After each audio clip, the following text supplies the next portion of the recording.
തൂരിസിനാമല താഴ്വരയിൽ സെയ്ത്ത് മരത്തിൻ ശിഖരങ്ങളിൽ തങ്ങ് ഖുറൂഷ് പക്ഷികളെ നിങ്ങൾ ത്വഹാ നബിയുടെ റൗള കണ്ടു. തൂരിസിനാമല താഴ്വരയിൽ സെയ്ത്ത് മരത്തിൻ ശിഖരങ്ങളിൽ തങ്ങ് ഖുറൂഷ് പക്ഷികളെ നിങ്ങൾ ത്വഹാ നബിയുടെ റൗള കണ്ടു.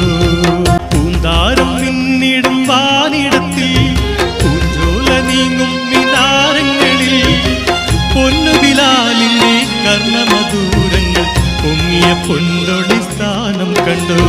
തൂരിസിനാമല താഴ്വരയിൽ സെയ്ത്ത് മരത്തിൻ ശിഖരങ്ങളിൽ തങ്ങ് ഖുറൂഷ് പക്ഷികളെ നിങ്ങൾ ത്വഹാ നബിയുടെ റൗള കണ്ടു.